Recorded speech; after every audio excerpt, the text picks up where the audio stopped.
Alhamdulillah hari ini Majelis Taklim Al-Muq kita berkumpul lagi pada kegiatan kajian rutin dengan judul Ngobrol Perkara Iman. Hari ini Alhamdulillah kita bisa kehadiran sesosok Ustadz yang luar biasa, yang sangat inspiratif, yang istiqomah dalam menjalankan hijrahnya. Nanti kita bisa ngobrol banyak dengan beliau. Semoga pada dari pertemuan ini kita bisa mendapatkan banyak sekali insight lah bagi kita sebagai seorang muslim untuk bisa lebih baik lagi ke depannya. Mungkin sebelumnya saya ingin menyapa kepada seluruh bapak-bapak pimpinan perbankan yang telah hadir. Terima kasih juga pada Pak Bambang Hermanto, Pak Bambang Haro yang sudah menyempatkan waktunya meskipun sudah tidak lagi di Ambon, di Maluku. Terima kasih Pak. Dan juga seluruh jamaah Majelis Taklim Al-Muq yang senantiasa meluangkan waktunya di setiap minggu untuk berkumpul secara virtual, walaupun kita memang merindukan sekali bisa berkumpul bersama-sama nih. Semoga pandemi ini bisa cepat berakhir lah, agar nanti kajian-kajian seperti ini kita bisa laksanakan secara langsung, sekaligus bisa silaturahmi. Mungkin sebelum kita masuk ke dalam pembahasan nanti dengan Ustadz Beri, saya ingin memberikan kesempatan kepada Pak Fadli selaku Ketua Majelis Taklim Al-Muq untuk menyampaikan sambutan pada pagi hari ini. Pada Pak Fadli dipersilahkan Pak.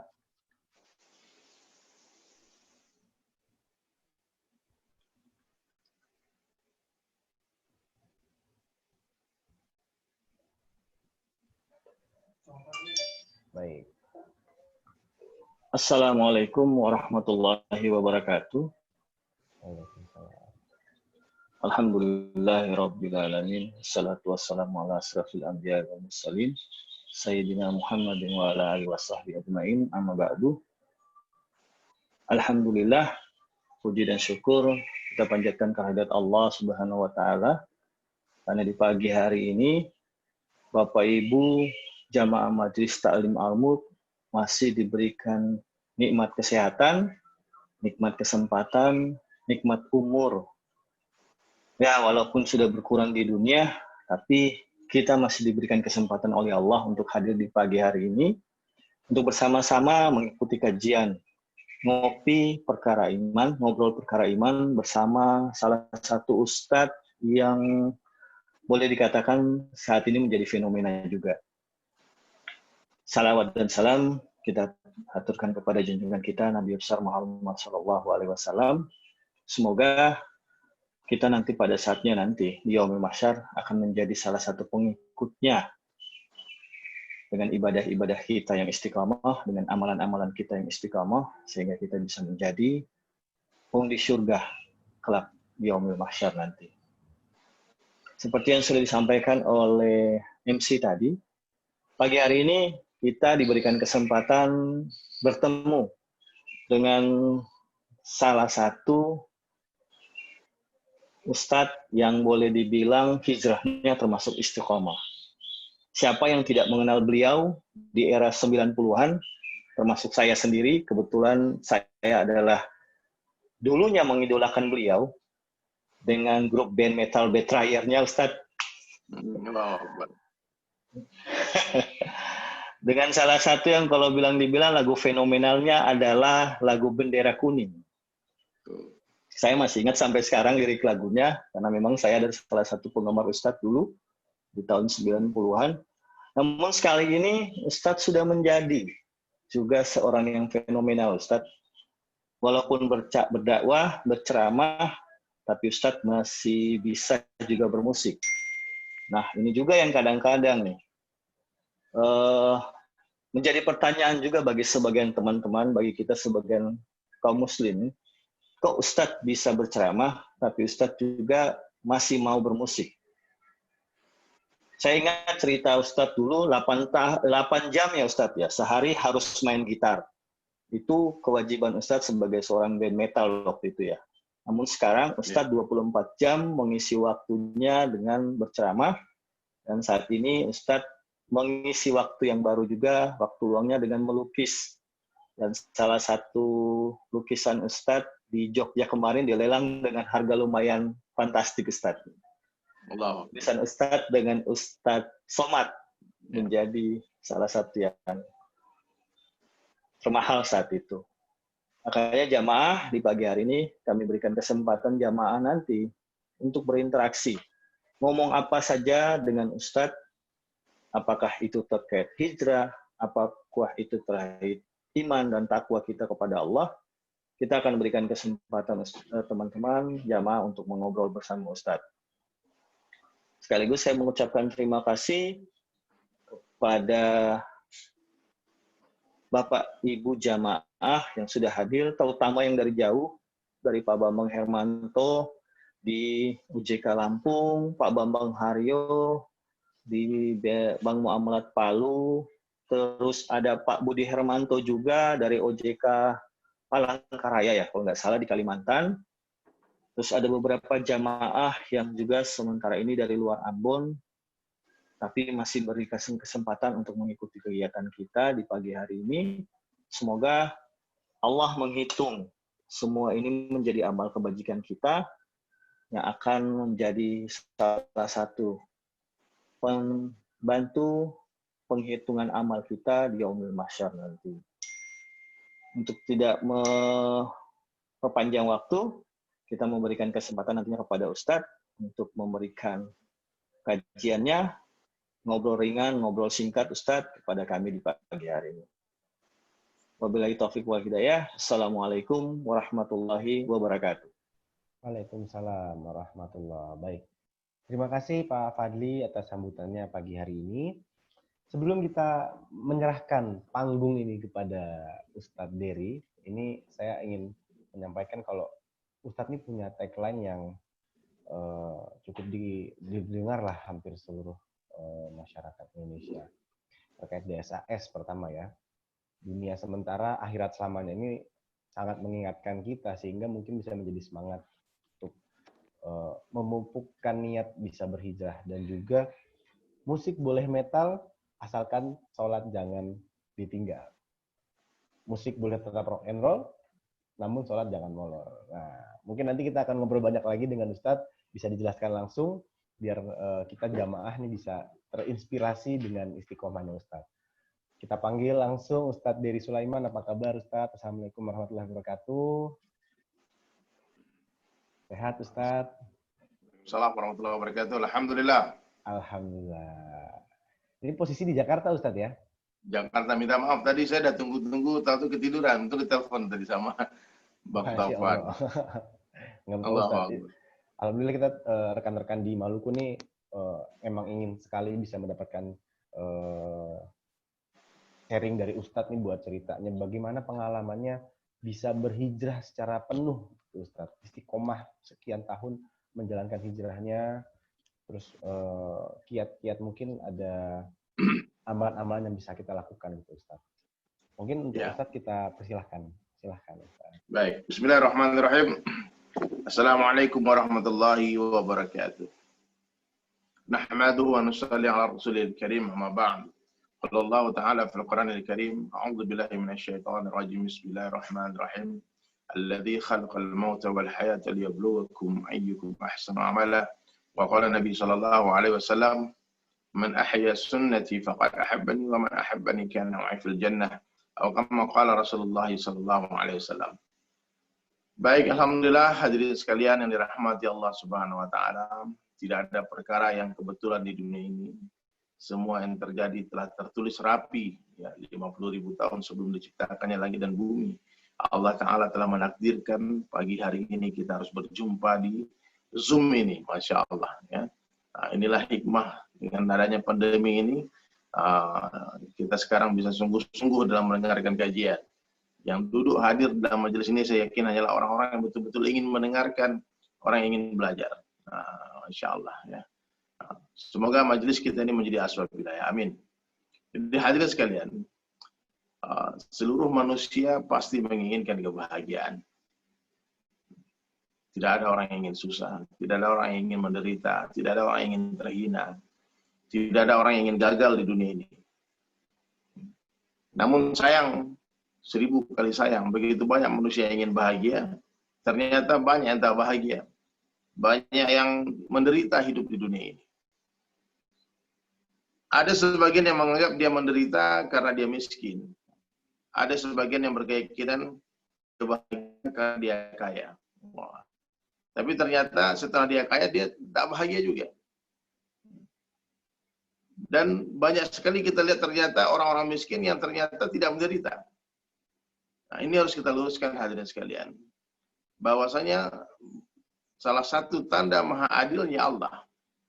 Allah Subhanahu wa taala tidak meletakkan kemuliaan, kejayaan, kesuksesan, kemuliaan manusia, kebahagiaan manusia dalam benda-benda tadi. Allah Subhanahu wa taala telah meletakkan kebahagiaan, kesuksesan, kemuliaan manusia itu hanya dalam mentaati Allah dan Rasul-Nya saja. Nah, ini berita ini yang jarang sampai ke telinga manusia hari ini. Karena sehingga begitu banyak hari ini kita mati-matian pengen kaya, karena ingin bahagia, karena ingin mulia, mati-matian pengen jadi pejabat, ingin jadi wali kota, bupati, gubernur, ingin jadi anggota dewan dengan harapan pengen mulia. Ternyata hadirin sekalian tidak ada hubungannya kebahagiaan, kesuksesan, kemuliaan, dan kekuasaan dengan jabatan, dengan kekayaan, dengan popularitas, tidak ada hubungannya. Itu salah satu tanda maha adilnya Allah, sehingga kita semua bagaimanapun keadaan kita hidup di dunia ini, kita bisa merasakan kebahagiaan. Luar biasa kan? Orang miskin untuk bahagia tidak perlu harus kaya dulu. Orang kaya untuk bahagia tidak perlu harus miskin dulu. Orang desa untuk bahagia tidak perlu harus pindah ke kota. Orang kota untuk bahagia tak perlu harus pindah ke desa. Orang gemuk untuk bahagia tak perlu harus kurus dulu. Orang kurus untuk bahagia tak perlu harus gemuk dulu. Orang pendek tak harus tinggi. Ya, orang hitam tak mesti putih. Allah mampu membahagiakan siapa saja. Nah, selama iman dan amal dia betul. Selama dia yakin sempurna kepada Allah Subhanahu wa taala dan hidup dengan cara Rasulullah sallallahu alaihi wasallam, pasti akan Allah bahagiakan itu orang. Nah, ini berita sederhana ini hadirin sekalian harus kita ulang-ulang. Bahwasanya kebahagiaan manusia, kesuksesan manusia hanya dalam mentaati Allah Ta'ala saja. Hanya dalam mentaati Allah Subhanahu wa taala saja. Maknanya siapa saja yang taat kepada Allah pasti bahagia. Itu ketetapan Allah nggak bisa diganggu-gugat. Seperti Allah telah menetapkan bahwasanya rasa gula itu manis. Orang kaya makan gula akan katakan gula itu manis. Orang miskin makan gula akan katakan gula itu manis. Pejabat makan gula akan katakan gula itu manis. Artis-artis makan gula akan katakan gula itu manis. Berjamaah makan gula akan katakan gula itu manis. Sendirian makan gula akan katakan gula itu manis. Ini ketetapan Allah. Tidak bisa diganggu-gugat. Subhanallah. Begitu juga dengan ketaatan kepada Allah. Orang kaya taat kepada Allah pasti bahagia. Orang miskin taat kepada Allah pasti bahagia. Raja-raja taat kepada Allah pasti bahagia. Rakyat biasa taat kepada Allah pasti bahagia. Artis-artis taat kepada Allah pasti bahagia. Rame-rame berjamaah taati Allah pasti bahagia. Sendirian matikan lampu malam-malam taati Allah Ta'ala dalam kesendirian kita pasti bahagia. Zaman dulu, hari ini sampai hari kiamat, siapa saja yang mentaati Allah dan Rasulnya pasti bahagia. Pasti akan Allah muliakan meskipun dia miskin. Meskipun dia nggak punya apa-apa. Nah, jadi hadirin sekalian dirahmati Allah Subhanahu wa taala. Ini harus kita usahakan. Ini harus kita bicarakan hari-hari ulang-ulang lagi. Bahwasanya kebahagiaan, kesuksesan, kemuliaan, kejayaan manusia, Allah Subhanahu wa taala letakkan hanya dalam mencintai Allah dan Rasulnya saja. Hanya dalam mentaati Allah dan Rasulnya saja. Sejauh mana kita mentaati Allah dan Rasulnya, maka sejauh itulah kebahagiaan akan Allah berikan kepada kita.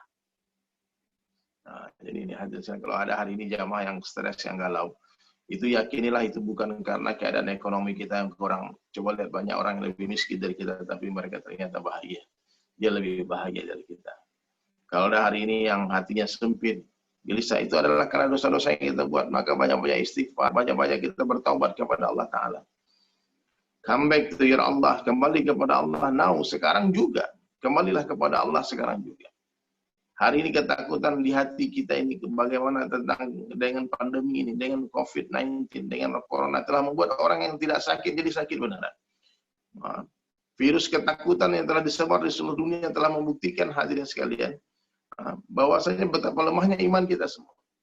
Semua takut dengan keadaan ini. Ketakutan ini umat hari ini melebihi ketakutan kepada Allah, ini kesyirikan. Bukan gara-gara kita sombong, kita nggak takut corona, bukan begitu. Tapi jangan sampai ketakutan kita kepada virus, kepada makhluknya Allah ini melebihi kita ketakutan kepada Allah. Jangan sampai ketaatan kita kepada pemerintah mengalahkan ketaatan kita kepada Allah Subhanahu wa taala. Ini yang keliru. Bahwa hari ini kita lihat, mohon maaf ya, perempuan-perempuan dia pakai masker kemana-mana. Karena takut akan COVID-19, takut dengan corona, tapi dia tak tutup auratnya, dia tak pakai hijab. Kepada corona dia takut. Kepada pemerintah dia taat, tapi kepada Allah dia tidak mau mentaati Allah. Ini masalah. Ya. Berapa banyak orang hari ini cuci tangan kumur-kumur, berwudu, tapi dia tidak berwudu. Dia sebentar dia cuci muka kumur-kumur, hand sanitizer kemana-mana. Tapi dia tidak jaga wudunya. Ini sebetulnya ujian iman dari Allah Subhanahu wa taala. Supaya kita kembali kepada sunnah, supaya kita memperbaiki kehidupan kita, supaya kita membersihkan diri kita. Yang tadinya malas mandi, sekarang lagi sering mandi. Yang tadinya malas cuci tangan, sekarang lagi cuci tangan. Yang tadinya nggak mau berwudu, sekarang berwudu. Yang tadinya nggak mau tutup aurat, sekarang tutup aurat. Saatnya kita menutupi aurat. Nah, ini maksudnya pandemi ini. Ujian iman. Ada yang sukses dengan adanya pandemi, semakin dekat dia dengan Allah. Ada yang gagal dengan adanya pandemi, dia semakin jauh dari Allah Subhanahu wa taala. Nah, maka hadirin dirahmati Allah Subhanahu wa taala. Inilah perkara yang harus kita ulang-ulang hari-hari, di mana saja, kapan saja, jumpa siapa saja. Bahwasanya kemuliaan hanya dalam mentaati Allah, hanya dalam ketakwaan saja. Siapa yang bertakwa dia mulia, siapa yang tidak bertakwa dia hina. Siapa yang bertakwa dia mulia, siapa yang tidak bertakwa dia hina. Titik. Satu orang miskin tinggal di perkampungan di pedalaman, tidak punya apa-apa. Miskin, tak cantik, tak tampan, tak rupawan. Dia bicara, tak ada orang dengarkan dia bicara. Dia bagi usulan, tak ada yang terima usulnya dia. Dia pinang anak orang, tak ada yang mengambil dia menjadi menantu. Tapi di hati orang seperti ini ada Allah. Ada kecintaan kepada Allah. Yakinilah orang miskin semacam ini. Dia lebih baik dalam pandang Allah. Dia lebih mulia dalam pandang Allah daripada seluruh raja-raja kafir yang ada di seluruh dunia ini. Kemuliaan hanya dalam ketakwaan. Inna akramakum indallahi atqakum. Siapa yang paling mulia di antara kalian adalah orang yang paling bertakwa. Jadi ketakwaan ini harus kita usahakan, hadirin sekalian. Ketakwaan ini harus kita usahakan. Hari ini bagaimana iman kita meningkat. Bagaimana caranya supaya iman kita meningkat? Nabi SAW mengajarkan kita dalam satu hadis yang sangat masyhur. Jaddidu imanakum, kata Rasulullah SAW. Perbaharuilah iman kalian. Kaifa nujaddidu imanana ya Rasulullah. Bagaimana cara memperbaharui iman kami ya Rasulullah? Maka Nabi menjawab, akthiru min qawli la ilaha illallah. Banyak-banyaklah kalian mengucapkan kalimat la ilaha illallah. La ilaha illallah di mana saja. Kapan saja. Jumpa siapa saja. Katakan kepada mereka la ilaha illallah. La ilaha illallah. Tidak ada yang berkuasa selain Allah. Hanya Allah yang berkuasa, selain Allah dikuasai. Allah kuasa, makhluk tak kuasa. Coba nih jamaah sekalian, biar saya tahu bahwa saya semua mendengarkan suara saya. Coba tulis kalimat sederhana di kolom komentar. Allah kuasa, makhluk tak kuasa. Coba semuanya. Allah kuasa, makhluk tak kuasa. Kalimat ini sederhana, tapi ini adalah maksud intisari daripada kalimat la ilaha illallah. Wah, Masya Allah. Dan itu kuasa. Allah kuasa, makhluk tak kuasa. Allah kuasa, makhluk tak kuasa. Masya Allah. Abdul Jalal, Safikar, Masya Allah. Beri Mala, Masya Beri Yayu, Masya Allah. Beri Santi Prawira, Masya Allah. Allah kuasa, makhluk tak kuasa. Nanti kalau ada orang di samping kasih tahu dia, Pak, sini. Allah kuasa, makhluk tak kuasa. Siapa makhluk selain Allah makhluk? Termasuk Jibril alaihissalam makhluk. Jibril alaihissalam pun dinafikan oleh Nabi Ibrahim alaihissalam. Apalagi cuma COVID-19, apalagi cuma itu virus yang tidak tampak oleh mata. Kenapa kita harus takut berlebihan kepada ini, hadirin sekalian? Istighfar kita banyak-banyak hari ini. Ketakutan, hari-hari tonton berita, banyak bicara corona, melebihi dia baca Quran. Bicara seperti ini hari-hari naik iman kita. Di hari kita bercerita tentang kebesaran Allah, hari itu iman kita meningkat. Di hari kita agungkan Allah, hari itu iman kita naik. Tapi di hari kita bicara tentang kebesaran selain Allah, bicara tentang makhluk, marah, hari itu iman kita turun. Maka hari ini banyak-banyaklah bicara kebesaran Allah. Banyak-banyak ucapkan la ilaha illallah. La ilaha illallah. Allah kuasa, makhluk tak kuasa. Presiden tak punya kekuasaan, gubernur tak punya kekuasaan, wali kota tak punya kekuasaan, Pak Camat tak punya kekuasaan. Jangankan menguasai orang banyak, menguasai mereka pun mereka tak mampu. Hanya Allah yang berkuasa. Selain Allah dikuasai, hanya Allah yang menciptakan. Selain Allah diciptakan, hanya Allah yang memelihara. Selain Allah dipelihara, hanya Allah yang memberikan manfaat dan mudarat. Selain Allah tidak bisa memberikan manfaat dan mudarat. Kita tidak berjumpa, namun Allah yang jumpakan kita. Kita tidak berpisah, namun Allah yang pisahkan kita. Kita tidak berdekatan, namun Allah yang dekatkan kita. Kita tidak berjauh, namun Allah yang jauhkan kita. Kita tidak hidup, namun Allah yang menghidupkan kita. Kita tidak mati, tapi Allah yang mematikan kita. Kita tidak ada, tapi Allah yang mengadakan kita. Dunia ini tidak ada, dunia ini diadakan oleh Allah Subhanahu Wa Taala. Allah Subhanahu Wa Taala, hadirin sekalian, yang mengadakan semuanya. Selain Allah tidak ada. Kita tidak ada, kita diadakan oleh Allah. Dunia ini tidak ada, dunia ini pun diadakan oleh Allah. Bahkan surga dan neraka tidak ada. Surga dan neraka pun diadakan oleh Allah Subhanahu Wa Taala. Allah Subhanahu Wa Taala itu sudah ada sebelum seluruh makhluknya ada, dan Allah Subhanahu Wa Taala akan tetap ada setelah seluruh makhluknya sudah tidak ada. Seandainya seluruh makhluk sepakat mengatakan Allah tidak ada, Allah akan tetap ada, hadirin sekalian. Kenapa demikian? Karena Allah Subhanahu Wa Taala itu sudah ada sebelum kata-kata ada itu ada, dan Allah Ta'ala akan tetap ada setelah kata-kata ada itu sudah tidak ada lagi. La maujud illallah, la ilaha illallah. Ini kalimat harus diulang-ulang, harus dibiasakan. Apa saja yang Allah Subhanahu Wa Taala kehendaki terjadi, pasti akan terjadi. Apa saja yang Allah kehendaki tidak terjadi, tidak akan terjadi. La ilaha illallah. Allah yang menciptakan virus, Allah yang membinasakan virus, Allah yang memberikan kesembuhan kepada semua yang sakit, Allah yang memuliakan, Allah yang menghinakan, Allah yang menaikkan raja-raja, yang menurunkan raja-raja. Everything in the hand of Allah. Semua berada dalam genggaman Allah. Apa saja yang Allah kehendaki terjadi, pasti akan terjadi. Apa saja yang Allah kehendaki tidak terjadi, tidak akan terjadi. La ilaha illallah. Nah, ini hadirin sekalian, perkara iman ini harus kita ulang-ulang di mana saja. Jangan takut, seluruh dunia, seluruh makhluk mau bunuh kita tak akan mampu tanpa izin Allah. Seluruh manusia mau kumpulkan berkumpul di dunia ini, mau bunuh satu orang manusia tak akan mampu tanpa izin Allah. Nah, ini jangan takut. Banyak orang bilang, bang, hati-hati bang, sekarang bang, banyak orang gila sekarang mau tusuk-tusuk ulama. Allah is our bodyguard. Allah yang melindungi kita, Allah yang menjaga kita. Ya, tenang saja, tenang. Jangan takut. Jangan takut mati. Takut mati, mati. Nggak takut mati, mati. Nah, tapi bagaimana kita mati dalam keadaan memperjuangkan agama Allah Subhanahu Wa Taala. Ada satu pesan daripada seorang ulama, Syekh Maulana Idhamul Hasan rahmatullahi alaihi. Beliau katakan, sibukkanlah diri kalian dalam urusan agama. Kalau tidak, kalian pasti akan sibuk, tapi bukan dalam perkara agama. Gunakan harta kalian untuk urusan agama. Kalau tidak, harta kalian pasti akan habis, tapi bukan untuk perkara agama. Gunakan waktu kalian untuk perkara agama. Kalau tidak, waktu kalian pasti akan berlalu, tapi bukan dalam perkara agama. Dan matilah kalian dalam urusan agama. Kalau tidak, kalian pasti akan mati juga, tapi bukan dalam urusan agama. Pilihan di dunia ini hadirin sekalian. Ada sebagian orang sedang bersusah payah mati-matian menuju surganya Allah Subhanahu Wa Taala. Ada juga orang sebagian susah payah menuju nerakanya Allah Subhanahu Wa Taala. Nah, jangan dipikir Fir'aun tidak susah payah. Fir'aun mati-matian mengorbankan harta, pikiran, ketakutan juga di Fir'aun. Tapi semua penderitaan, pengorbanan Fir'aun sehingga dia dibinasakan, ditenggelamkan di Laut Merah, membuat dalam murka Allah. Laknatullah alaih. Nabi Musa juga berkorban, tapi pengorbanan Nabi Musa telah memuliakan beliau menjadi Nabi Ulul Azmi, sehingga Allah janjikan surga kepada Nabi Musa alaihissalam dan para pengikutnya.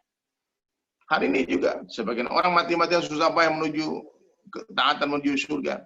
Subuh-subuh dia bangun, dia pergi ke masjid. Hari ini banyak orang subuh-subuh bangun, dia pergi ke kantor, dia pergi ke pasar, dia tak ke masjid dia.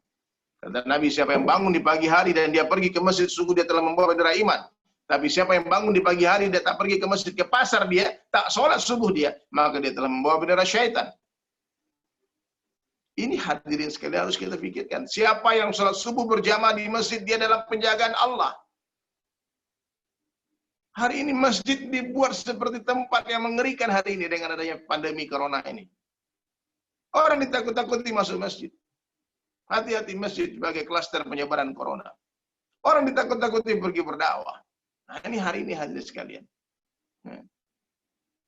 Pabrik-pabrik tidak dihalangi, tidak dibatasi macam-macam hadirin muda. Pasar-pasar berdesak-desakan, tapi masjid orang takut. Nah, ini tipu daya syaitan, ini permainan syaitan hadirin sekalian. Maka kalau kita mau pergi hari ini, mau dibawa kemana umat hari ini, mau lari kemana umat hari ini, melarilah ke masjid. Di sanalah istana Allah. Rumahku di bumi, kata Allah, adalah masjid. Baitullah, rumahnya Allah, rumahnya Rasulullah, rumahnya orang-orang bertakwa adalah masjid. Hari ini kita dijauhkan dari masjid. Jangan tertipu hadirin sekalian, jangan tertipu. Informasi ini gak banyak sampai ke telinga umat. Masjid tempat yang paling indah, yang paling suci, yang paling mulia di muka bumi. Orang masuknya tak boleh pakai sendal, tak boleh pakai sepatu. Karpetnya dibersihkan betul-betul hari-hari, disapu. Berwudu orang masuk ke dalam masjid. Hari ini sudah ada protokol dari kesehatan. Pakai suhu, pakai sarung tangan, pakai apa? Pakai masker. Tapi hari ini banyak yang tertipu juga, mulai ketika sholat, dia sholat jarang-jarang, jauh-jauh 1 meter jaraknya, tetapi ketika sholat pun ternyata masker dia tadi buka sedikit saja. Karena ada larangan daripada Rasulullah SAW ketika sholat menutupi wajah, menutupi muka kita, menutupi mulut kita.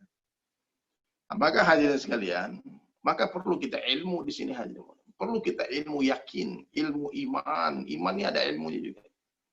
Nah, mengenal Allah. Siapa saja yang mengenal Allah, dia pasti akan mencintai Allah. Siapa saja yang mencintai Allah, dia pasti akan takut kepada Allah. Takut kepada Allah ini berbeda dengan takut kepada makhluk. Orang yang takut kepada makhluk, dia akan lari menjauh, dia sembunyi. Tapi orang yang takut kepada Allah, dia akan menyerah, merapat, angkat tangan kepada Allah.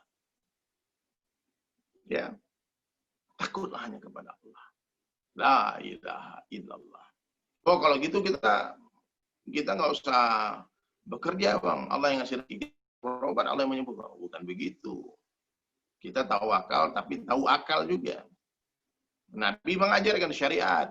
Ulama mengajarkan kepada kita tentang tata caranya. Menjalankan agama ini bukan dengan yakin-yakin kemudian meninggalkan asbab, meninggalkan sunnah. La natrukal asbab walakin natrukal yakin alal asbab. Bukan meninggalkan asbab, tapi meninggalkan keyakinan kepada asbab. Semakin sungguh-sungguh kita berdagang, semakin sungguh-sungguh kita bekerja, semakin yakin kita Allah yang memberi rezeki, bukan pekerjaan kita.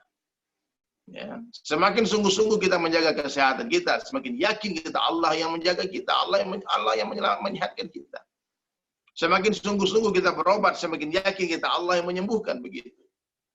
Nah, ini kalimat ini perlu dicatat lagi nih. Meninggalkan asbab haram, yakin kepada asbab syirik.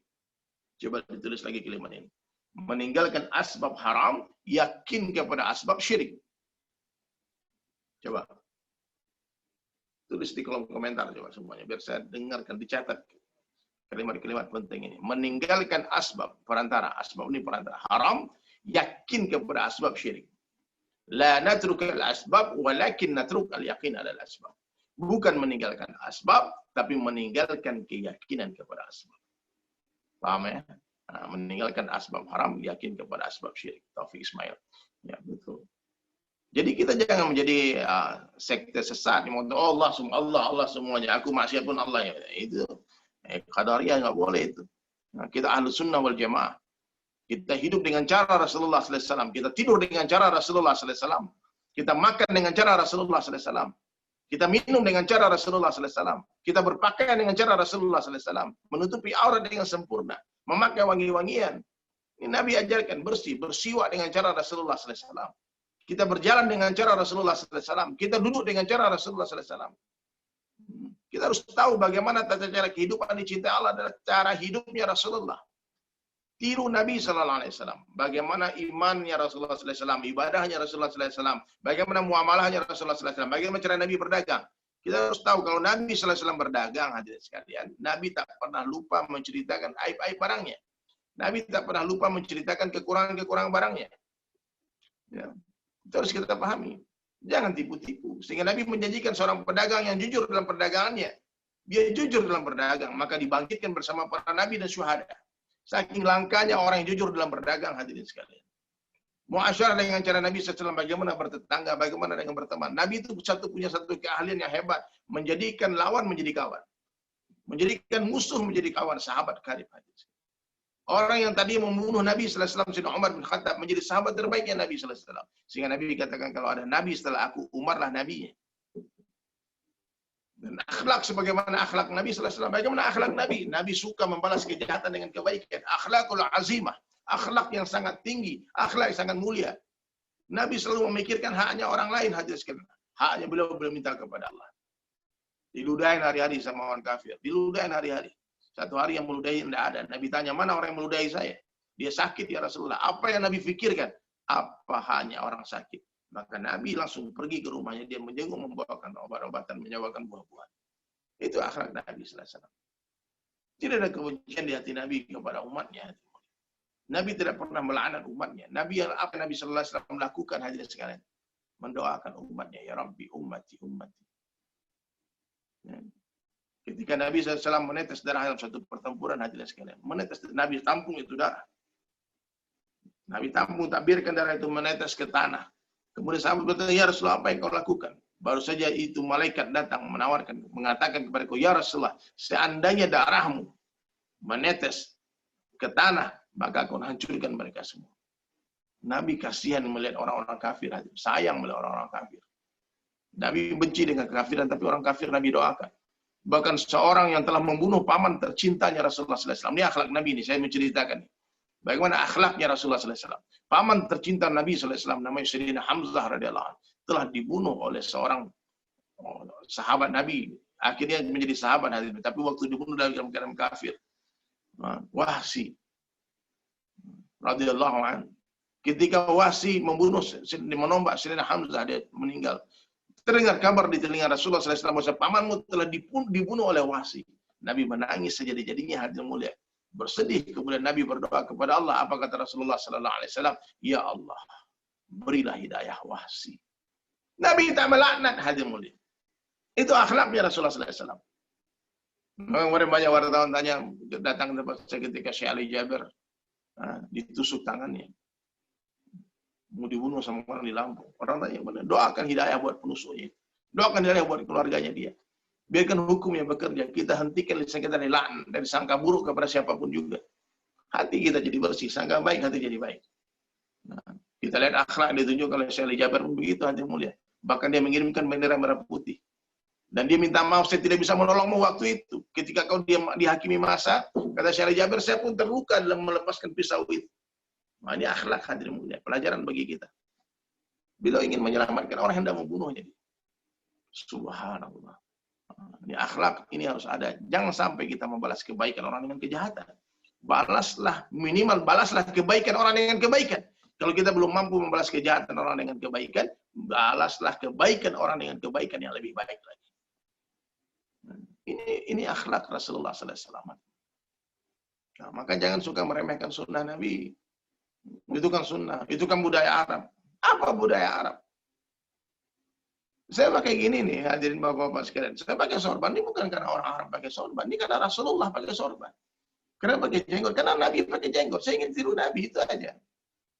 Nah, orang bilang, itu kan budaya Arab, itu kan negara Araban loh. Ya. Ada masalah apa kalian dengan orang Arab? Kenapa ketika melihat orang pakai jas, pakai dasi, tuk sedau semuanya dengan pakaian-pakaian gaya Amerika, kalian diam saja. Tak ada yang mengatakan ini kebarat-baratan. Kenapa melihat orang pakai gamis, pakai sarung, pakai jenggot, semua ribut mulutnya. Itu ke arah Arab. Kenapa melihat orang pakai cadar? Itu kenapa pakai Arab? Kenapa melihat orang bertelanjang kalau diam-diam saja? Inilah masalah umat hari ini. Tertipu syaitan, membenci Arab. Pada Rasulullah SAW orang Arab. Al-Quran berbahasa Arab. Ka'bah berada di Arab. Maka Nabi terjadi di Madinah di Arab. Lughatul Jannah kata Nabi, bahasa surga bahasa Arab. Nabi-nabi diturunkan di Arab. Apa alasan kita membenci orang Arab? Tidak ada. Orang Arab tidak pernah punya kejahatan di Indonesia. Mereka tidak datang ke Indonesia untuk merampas harta kekayaan kita dan membangun negara mereka. Tak sejengkal pun tanah di Jazirah Arab dibangun pakai harta orang Indonesia. Beda dengan Belanda yang datang menguras harta kekayaan bangsa. Rempah-rempah dibawa dan dibangun untuk kota Amsterdam pakai harta duitnya orang Indonesia. Nah, kalau benci-bencilah mereka. Orang Arab datang ke sini, dia bangun negara kita. Dia bangun Indonesia, hadirin sekalian. Dia tak balik, dia kirimkan harta ke Yaman sana, ke Saudi Arabia sana, tidak. Nah, maka bahkan sebelum Indonesia mereka ada satu partai namanya Partai Arab. Nah, mereka bikin partai orang-orang Arab di Indonesia. Kemudian hadirin sekalian, setelah Indonesia merdeka itu partai dibubarkan. Nah, salah satu tanda iman itu mencintai orang Arab. Kenapa? Karena Rasulullah SAW adalah orang Arab. Nah, maka hadirin sekalian, mulai hari ini, makan minumlah dengan cara Nabi. Makan tangan kanan, minum tangan kanan, jongkok. Kecuali minum air zam-zam boleh berdiri. Masuk toilet kaki kiri, masuk masjid kaki kanan. Amalkan. Kenapa kamu masuk masjid kaki kanan? Karena Nabi seperti itu. Saya ingin tiru Nabi. Karena Rasulullah SAW seperti itu. Tidak usah pakai logika-logika. Oh bang, tapi kenapa itu kamu pakai Abu Jahal pakai sorban juga bang? Saya lihat di film-film itu. Itu gak urusan saya. Dia mau pakai sorban, dia mau pakai belangkon, dia mau pakai helm, urusan dia. Saya pakai sorban karena Rasulullah SAW pakai sorban. Bang ente pakai jenggot bang. Fir'aun juga pakai jenggot bang. Fir'aun mau pakai jenggot atau tidak bukan urusan kita. Saya pakai jenggot karena Rasulullah SAW berjenggot. Jadi hadirin sekalian, mencintai Allah dan Rasulnya ini mesti hadir mulia tanpa syarat. Cinta tanpa syarat. Sami'na wa ata'na. Aku dengar, aku taat. Aku dengar dan aku cintai engkau ya Allah dan Rasulnya. Kita orang beriman harus mencintai Allah dan Rasulnya melebihi segala-galanya. Bahkan melebihi diri kita sendiri. Mencintai Allah dan Rasulnya melebihi segala-galanya. Semua boleh dikorbankan untuk Allah dan Rasulnya. Jangan sampai Allah dan Rasulnya kita korbankan untuk diri kita, keluarga kita. Nah, maka hadirin dirahmati Allah Subhanahu wa taala. Inilah iman. Siapa yang sukses meninggalkan dunia adalah orang yang meninggalkan dunia dalam keadaan hatinya terbebas dari kesyirikan. Tidak ada sedikit pun rasa takut kepada siapapun kecuali kepada Allah. Dia tidak pernah meminta kepada siapapun kecuali kepada Allah. Tak pernah berharap kepada siapapun kecuali kepada Allah. La ilaha illallah. Itu yang pertama. Kemudian siapa orang yang sukses di dunia ini hadirin sekalian? Orang yang kehidupannya dari ujung rambut, ujung kaki, bangun tidur sampai tidur lagi ikut sunnah Rasulullah Sallallahu Alaihi Wasallam. Ya. Kemudian siapa lagi orang yang sukses? Orang yang telah menjadikan sholat sebagai maksud hidup utamanya di dunia. Sholat. Ya. Di mana kita sholat laki-laki di masjid berjamaah di tempat azan dikumandangkan. Jangan main-main hadirin sekalian. Sholat di rumah, nih bapak-bapak nih, masih suka sholat di rumah. Pernah nggak mendengar hadis Nabi SAW yang Nabi mengancam akan membakar rumah sahabat yang sholat di rumahnya. Sungguh kata Nabi, aku ingin kumpulkan pemuda-pemuda dan aku akan perintah mereka mengumpulkan kayu bakar dan aku akan datangi rumah orang-orang laki-laki yang sholat fardu di rumah-rumah mereka dan aku akan bakar rumah mereka. Tidak yakin dengan hadis itu kah? Nah, maka mulai hari ini perbaiki kehidupan kita. Oh susah Pak, saya sholat di masjid. Memang awalnya susah. Nah, tapi saya berikan satu amalan sederhana. Usahakan nih, challenge bapak-bapak nih. 3 hari berturut-turut sholat 5 waktu di masjid. Subuh, zuhur, asar, maghrib, isya. Besok lagi subuh, zuhur, asar, maghrib, isya. Subuh, zuhur, asar, maghrib, isya. 3 hari berturut. Setelah 3 hari ini, insya Allah sampai mati sholat di masjid. Kalau sukses 3 hari ini. Ini nggak main-main. Dan untuk bisa sholat tanpa tertinggal takbiratul ula bersama imam, itu nampaknya kita harus meluangkan waktu khusus di masjid 3 hari. Susah kalau kita masih sibuk dengan dunia, dengan pekerjaan, kadang-kadang terlambat gara-gara kemacetan. Kalau di Jakarta ya, kita suruh kena macet dan terlambat. Dan Nabi berjanji dalam satu hadis apa kata Nabi sallallahu alaihi wasallam? Siapa yang sholat berjamaah selama 40 hari tanpa tertinggal takbiratul ula bersama imam. Imam takbir dia di belakang, tak satu waktu pun dia masbuk. Apa kata Nabi sallallahu alaihi wasallam? Bara'atun minan nar wa bara'atun minan nifaq. Dijauhkan dari api neraka dan dijauhkan dari sifat munafik. Nah, jadi munafik ini bahaya hadirin sekalian. Munafik ini bahaya. Orang lisannya Islam, hatinya kafir. Ini kemunafikan bahaya banget. Jadi hadirin sekalian dirahmati Allah Subhanahu wa taala, supaya bersih hati kita dari kemunafikan, usahakanlah 5 waktu berjamaah di masjid. Hati-hati. Hati-hati. Ya. Ada yang mau bertanya silakan Pak. Bismillah. Ini kalau dilanjutin sampai jam 12 enggak selesai nih, Pak. Silakan harus dibuka baik, ini. Baik, Ustaz.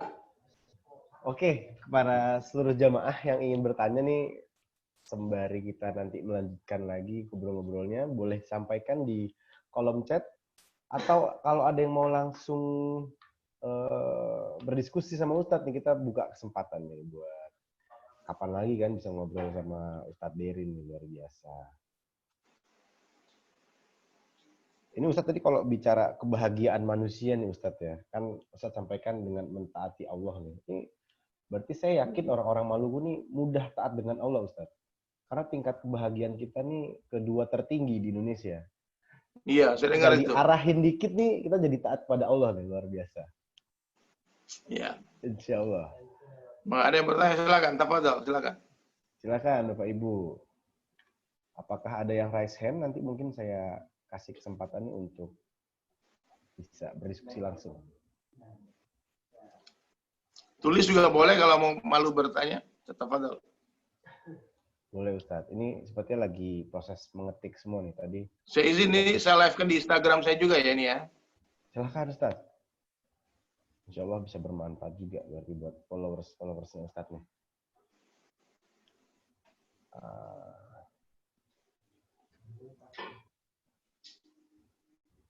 Mungkin sembari menunggu rekan-rekan menyampaikan pertanyaan, Ustadz, boleh cerita sedikit gak Ustadz, ini perjalanan hijrahnya Ustadz ini dimulai saat dari jadi pemain band metal nih sampai tiba-tiba ada panggilan. Nah itu bagaimana awal mulanya Ustadz bisa sampai yakin untuk melakukan hijrah?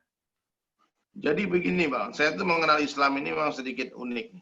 Bukan di Makkah Madinah, bukan di madrasah, tapi di Pantai Kuta di Bali. Nah, ini asbab gerak teman-teman Jamaah Tabligh. Nah, teman-teman Jamaah Tabligh mendatangi saya dari tempat di rumah saya ke studio saya, ke tempat saya manggung. Tak lelah, tak letih mereka datang tadi undang, pergi tak diantar. Subhanallah. Nah, maka tahun 2000-an awal lah saya terpaksa masuk masjid. Terpaksa masuk masjid. Nah, subhanallah, itu sampai sekarang itulah. Dengan 3 hari di masjid itulah berubah semuanya. Saya sering bercerita tadi, coba teman-teman, bapak-bapak yang belum pernah mendengarkan cerita hijrah saya. Saya sering kali di channel-channel YouTube ya. Di channel YouTube saya juga ada tuh dari Sulaiman dan Sahabat. Jangan lupa like, comment, dan subscribe ya. Nah, di sana banyak tuh saya cerita detail yang banyak ya. Nah, mungkin sekarang sekedar itu aja lah. Dulu main musik metal, kemudian sekarang musiknya religi. Saya sempat meninggalkan musik ini 11 tahun, Bang. 11 tahun saya nggak sentuh gitar, saya nggak sentuh apa-apa. Saya sibuk dengan belajar agama. Dari pondok ke pondok, dari masjid ke masjid, bahkan keliling dunia kemana-mana. Jumpa ulama, sowan kepada mereka, belajar kepada mereka secara langsung. Tidak ada tempat belajar tetap, tapi tetap belajar. Subhanallah. Nah, begitu Bang. Alhamdulillah, alhamdulillah. Mudah-mudahan Allah Ta'ala. Ya, kenapa Ustadz ini tidak mau dipanggil Ustadz? Di IG-nya debu di sandal ulama. Karena memang saya bukan Ustadz. Ya, saya tahu diri. Saya ini bukan orang yang kalau ibarat di dunia kesehatan, saya ini nggak melalui proses sekolah kedokteran. Saya nggak dapat label dokter dari pemerintah. Kalau orang bukan dokter, dia kasih obat, dia suntik orang, dia operasi orang, dia masuk penjara, Pak. Meskipun itu benar obat yang dia kasih, tapi dia bukan dokter. Teman saya tuh ngasih obat, jualan obat, bukan dokter, masuk penjara sekarang 12 tahun. Tapi dokter nih, meskipun dia jual morfin, dia jual heroin, dokter nggak akan dipenjara, Pak. Paham ya? Nah, jadi yang berfatwa itu mesti ulama saja. Kalau bukan ulama, dia tak layak berfatwa.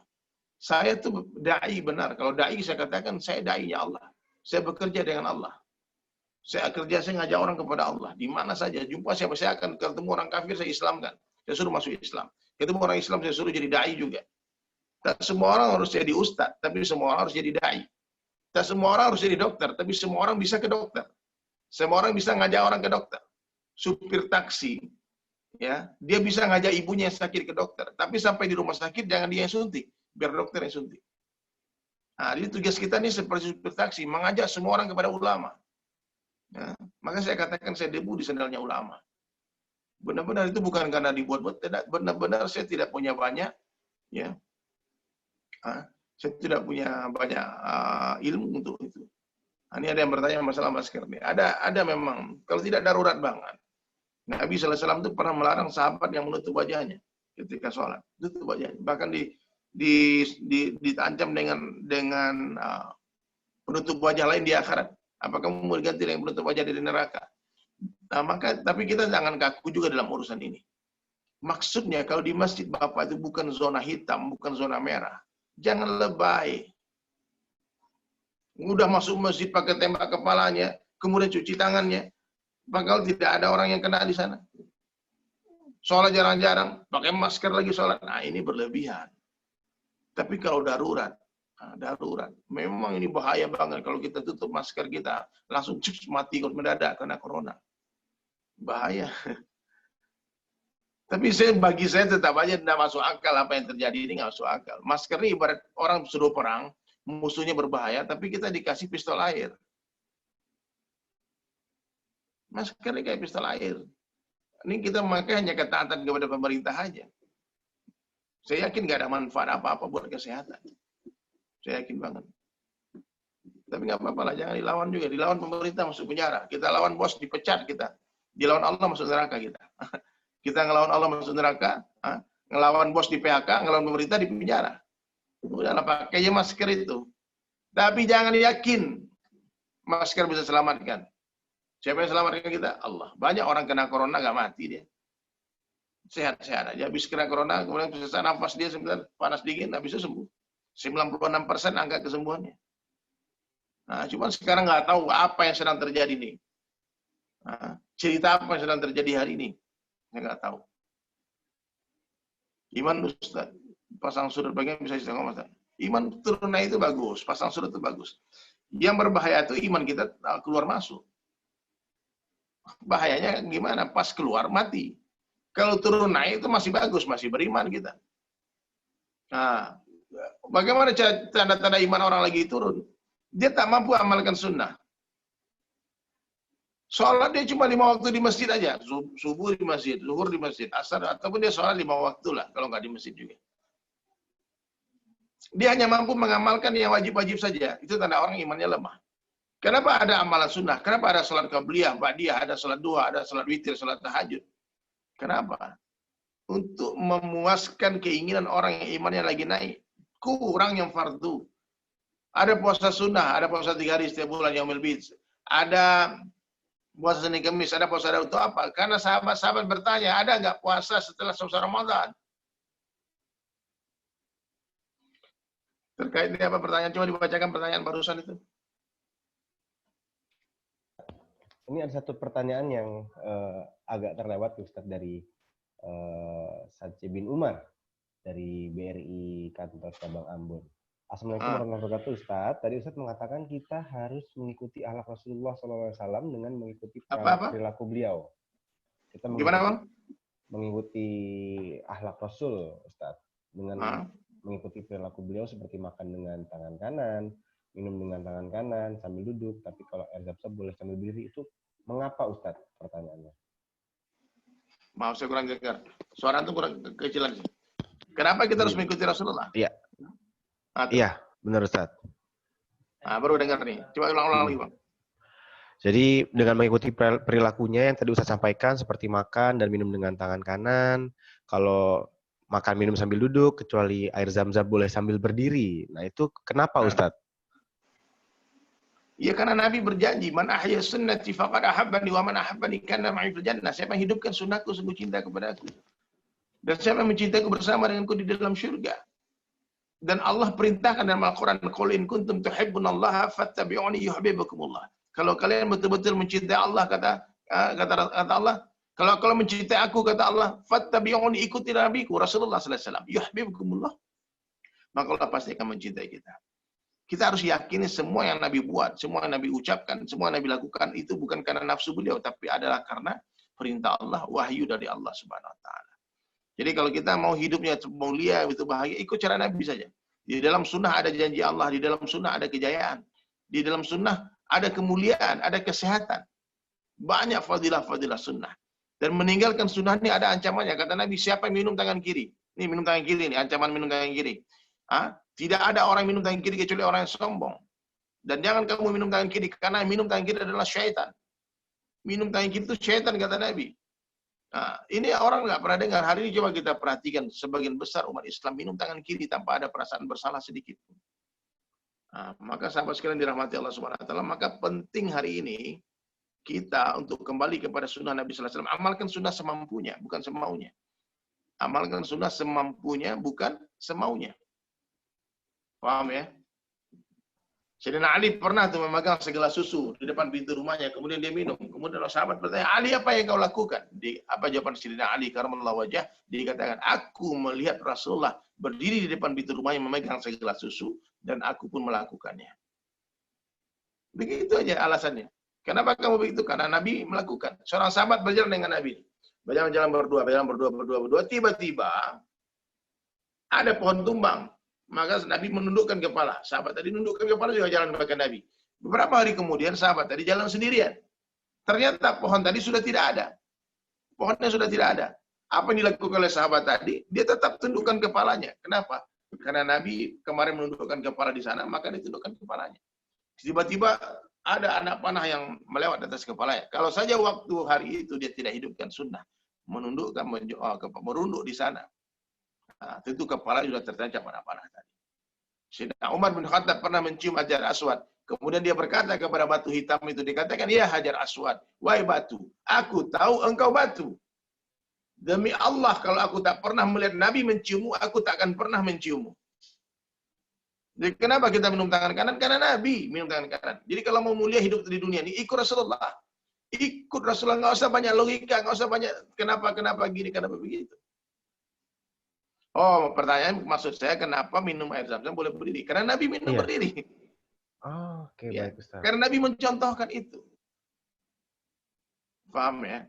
Kenapa kita duduk minum air biasa? Karena Nabi duduk. Kenapa Nabi kita minum air Zam-Zam berdiri? Karena Nabi pernah minum air Zam-Zam berdiri, mencontohkan itu. Ya, ajib kan? Agama ini begitu, Bang. Agama ini sometimes agama ini tak perlu difikirkan logika-logika. Ada perintah Allah ini yang bisa kita logika-logikakan, masuk akal. Ada nggak masuk akal? Contohnya, kita kentut. Mestinya dicuci, kita lagi wudhu nih, tahu-tahu kentut. Kalau logikanya, kan yang dicuci belakang kita kan, tapi kenapa muka yang dicuci? Paham? Kenapa kita berwudhu? Nah, jadi ini agama. Nabi Nuh AS diperintah bikin kapal di atas bukit. Apa yang Nabi Nuh lakukan? Sami'na wa ta'ana. Nabi Nuh tidak bertanya sama Allah, kenapa di atas bukit? Kenapa nggak di pinggir laut saja bikin kapal, ya Allah? Kalau kita diperintah mungkin kita debat dulu Allah. Menurut pendapat saya, mungkin lebih baik di pinggir laut, ya Rob, ya Allah. Kalau di atas gunung, kan susah ngangkatnya. Tapi Nabi Nuh tak bertanya. Nabi Nuh nggak tahu apa yang terjadi. Nabi Nuh tak tahu terjadi banjir. Tapi Nabi Nuh bikin kapal di puncak gunung, hadirin sekalian. Nabi Ibrahim diperintah memotong leher anaknya. Nggak tanya-tanya. Nabi Ibrahim nggak tahu akan diganti dengan kibas. Tapi kalau itu perintah Allah, kata Nabi Ismail, lakukan wahai ayahku. Engkau akan jumpai aku sebagai anak yang bersabar. Ajib. Jadi perintah Allah itu. Sami'na wa ta'ana. Kenapa tangan kanan? Karena Nabi tangan kanan. Kenapa Nabi Zam-Zam berdiri? Nabi berdiri. Kenapa kita pipisnya jongkok? Ini bapak-bapak nih, tolong please ya. Sebagian bapak-bapak ini susah banget pipis jongkok. Karena pakai celana jeans. Pakai celananya susah untuk jongkok. Maka pakailah pakaian khusus untuk sholat. Kalau orang berdiri buang air kecilnya, kemungkinan besar najis menempel di pakaiannya. Cipratan kencing itu ada di pakaian kita. Bagaimana wudhu kita sempurna, bagaimana sholat kita bisa khusyuk. Paham ya, Bang ya? Nah, gitu, Bang. Jadi dalam menghidupkan sunnah ini kita nggak perlu banyak logikaan, kita terlalu banyak bertanya kenapa tangan kanan, kenapa tawaf 7 kali putarnya. Banyak hal yang perlu kita tidak tanyakan. Kenapa ada orang tanya sama saya, Bang, kenapa sholat zuhur itu 4 rakaat, sholat asar 4 rakaat, maghrib 3 rakaat? Itu pertanyaannya. Saya bilang, Pak, saya jawab dulu. Bapak jawab dulu pertanyaan saya nih. Kenapa mata Bapak 2? Kenapa mata Bapak di depan bukan di belakang? Jadi ada perintah-perintah Allah ini yang perlu kita tanyakan. Kita bahas pun nggak ada gunanya. Ngerti nggak, Bang? Nah, jadi kita, Bapak yang bertanya tadi, mohon maaf ya. Jadi kita menghidupkan sunnah ini perlu. Sebentar. Ya. Kadang-kala kita nggak perlu harus bertanya kenapa.